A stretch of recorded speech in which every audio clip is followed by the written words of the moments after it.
may kaibigan po akong tumboy na nagmamahalan po sila at nagsama sila, mga 10 years na yon. Nagsama sila. Ano bang maipayo po nyo sa akin? At nagtatanong po sila ng ganun sa akin na maipayo. Mahirap na po pakialaman kung ano ang mailigtas po pa sila. May babasahin po ako. Kasi gusto ko sumagot Biblia. Masakit kasi sagot eh.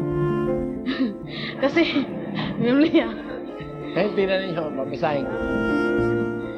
may kaligtasan po sometimes pa really, sila. Magkaligtasan. I have to be honest with you. Yeah.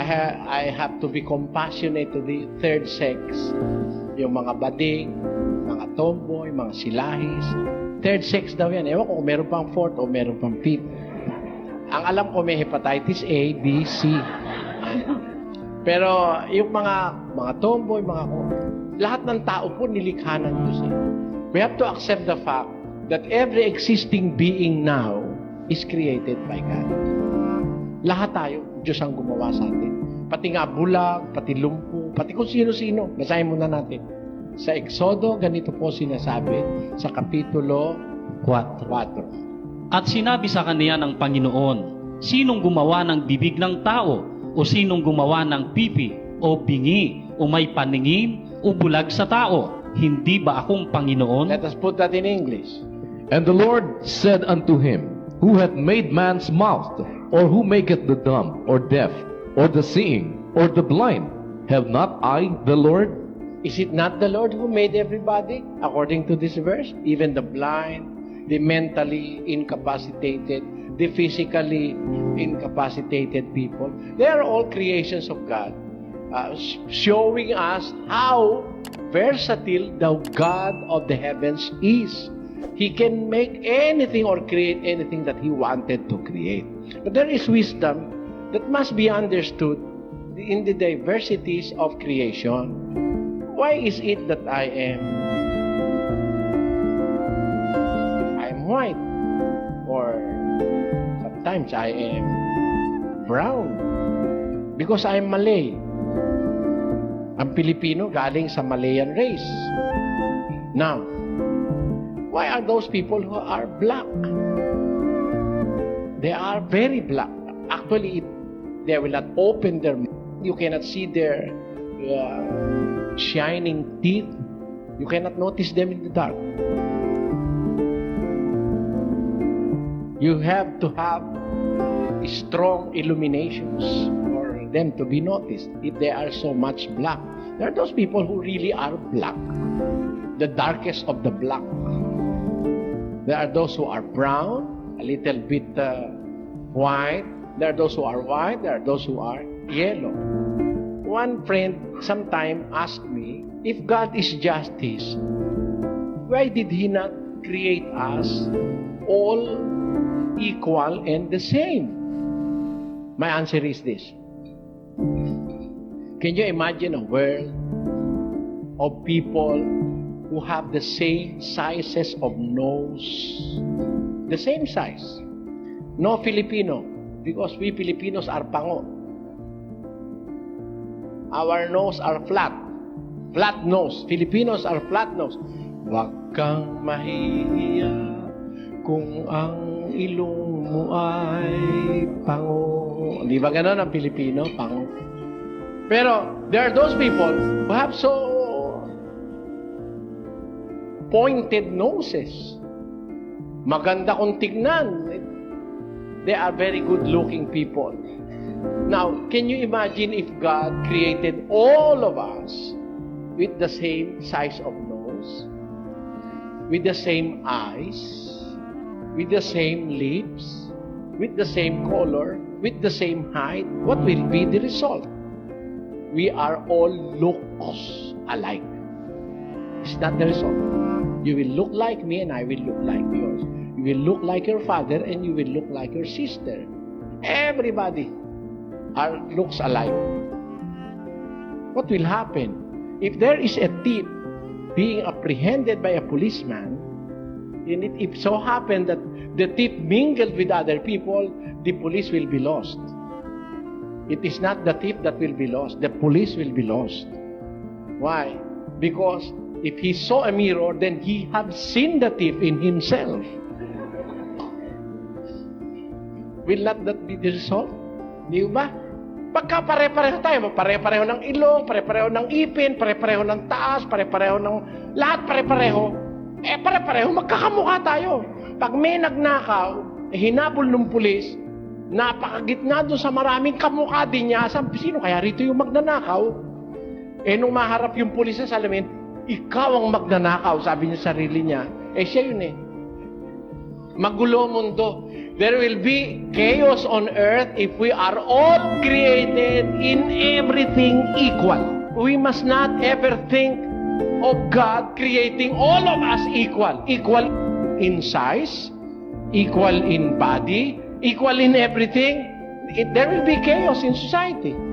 For example, I have 3 billion dirhams. You have 3 billion dirhams. You have 3 billion dirhams. We are all equal in every aspect of life. Now, you are an engineer. I will tell you, build my house and I will pay you. The engineer will say, who are you? Why are you going to command me to build your house? Build your own house. No, I'm paying you. I have also 3 billion dirhams. I do not need your dirhams. Oh, my toilet, the bowl of my toilet is already barado. Clog. Oh, fix that for me. Why? Oh, I pay you. I do not need your money. We have the same money. What will compel me to fix your clogged toilet bowl? What? Because I don't have money. I need your money. You need my services. So we can live smoothly. That is God's way of making an orderly society. If we are all rich, and if we are all learned, who will tell you to do what you are going to do? You yourself will be boastful because I'm also an engineer. You are also an engineer. I'm a lawyer. You are also a lawyer. You are a doctor. I'm also a doctor. You are a professor. I'm also a professor. We are all equal. Who will you teach? You are a professor. We are all equal. There will be great chaos in society. I'm laying the foundation of my answer. The question is, yung tomboy. Ngayon, ganito po. Pagdating po sa tao, may kanya-kanya tayong emosyon, ugali, gusto. At meron kanya-kanyang sexes. Di ba? Gender. Ngayon, yun pong tomboy at saka yung bakla, merong there is a war inside him. Ano ba ako talaga? Lalaki ba ako talaga? Oo. Tingnan ko, lalaki naman ako. Bakit ang gusto ko, lalaki rin? Sabi niya. Ano ba ako? Ang sabi, binabae ka, sabi niya. Pusong babae. Ako naman, babae naman ako. Maganda nga shape ng katawan ko. 36, 24, 36. Ba't ang gusto ko babae rin? Oh, ano ka? Pusong lalaki. Ba't ganun? Oh. Bakit ganun? Do we have to accept the reality that in this earth, may tomboy at saka may bading? Tatanggapin mo ba natin yun? May tanggapin mo, totoo yun Pag totoo nakikita mo, wag mo nang tutulan. Andyan na talaga, may bakla, may bading, may tomboy, may silahis. Meron ba? Wala. O di, totoo yan. Tatanggihan pa ba natin? Wag na. Ang tanungin na lang natin, Diyos, ito pong mga taong ito, maliligtas ba to? Yun ang tatanong. Bakit ba nagkaroon nito? Yan. Pinahan muna natin. Yan po ang tanong. Why is it that magkaroon ng tao? Why? Where did they come from? Sila ba ay aksidente? O kaya sila ba ay bunga ng nahawa? Gaya ng sabi ng isa, hindi naman ikaw dating bakla yan, nahawa lang yan. Hindi nakakahawa yun, Hindi nakakahawa, hindi totoong nakakahawa yun. Marami na ako nakausap. leader ako ng relihiyon eh. Sa relihiyon pag leader ka, sa'yo pupunta lahat ng tao, lahat ng problema sa'yo tinatanong. Matutuklasan mo lahat ng iniquities at saka mga infirmities ng tao pag leader ka sa relihiyon. Sa dami ng nakausap ko, I have come into that conclusion na hindi nakakahawa yan. Hindi naman yan sakit. Ito ngayon, puntahan po natin ang Biblia. Saan po nag-umpisa yan? Ito po. Roma 1:21. Basa. Sapagkat kahit kilala nila ang Diyos, Ay, siya'y hindi niluwalhati nilang tulad sa Diyos, ni pinasalamatan, kundi, kundi bagkus ni walang kabuluhan sa kanilang mga pagmamatuwid, at ang mangmang nilang puso ay pinapagdilim. Ang mga nangagmamarunong ay naging mga mangmang, tuloy. at pinalitan nila ang kaluwalhatian ng Diyos na hindi nasisira ng isang katulad ng larawan ng tao na nasisira, at ng mga ibon, at ng mga hayop na may 4 na paa, at ng mga nagsisigapang. Tuloy. Dahil dito'y sa karumihan ng mga pita ng kanilang mga puso, ay ibinigay sila ng Diyos sa kahalayan, upang alisan nila ng puri ang kanilang mga katawan sa kanilang sarili. Tuloy. Sapagkat pinalitan nila ang katotohanan ng Diyos ng kasinungalingan, at sila'y nagsisamba at nangaglingkod sa nilalang kaysa lumalang na siyang pinupuri magpakailanman siya nawa. Tuloy. Dahil dito'y ibinigay sila ng Diyos sa mga mahalay na pita, sapagkat pinalitan ng kanilang mga babae ang katutubong kagamitan yaong nalalaban sa katutubo. At gayon din naman ang mga lalaki na nang iwan na ang katutubong kagamitan sa mga babae ay nangagninga sa kanilang karumihan ng pita ang isa't isa, na gumagawa ng kahalayan ang mga lalaki sa mga kapwa lalaki, at tumatanggap sa kanilang sarili ng kagantihan ng kanilang pagkakamali. Iisa-isahin ko po ngayon sa inyo. Sapagkat kahit kilala nila ang Diyos, siya'y hindi niluwalhati nilang tulad sa Diyos, ni pinasalamatan, kundi bagkus ni walang kabuluhan sa kanilang mga pagmamatuwid, at ang mangmang nilang puso ay pinapagdilim. Ang nangagmamarunong naging mga mangmang. Sapagkat pinalitan nila ang kaluwalhatian ng Diyos na hindi nasisira ng larawan ng tao nasisira. Meron bang ganun? Naku, may sinasampa sila. Pinalitan nila yung kaluwalhatian ng Diyos. They have changed the glory of the incorruptible God to the glory of corruptible men. Ayaw nila yung tunay na Diyos, gumawa sila ng mga Diyos nila.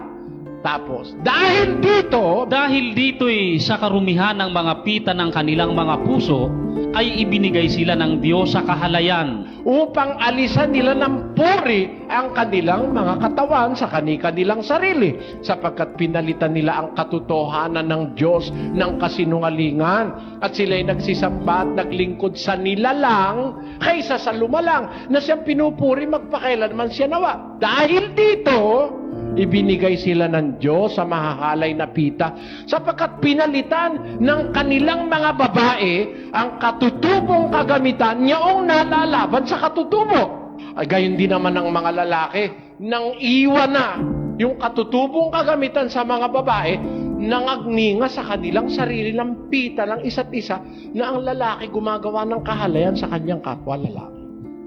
Saan ang galing yun? Nanggaling po yan sa pagsamba sa Diyos-Diyusan. Nanggaling yan sa hindi pagkilala sa tunay na Diyos.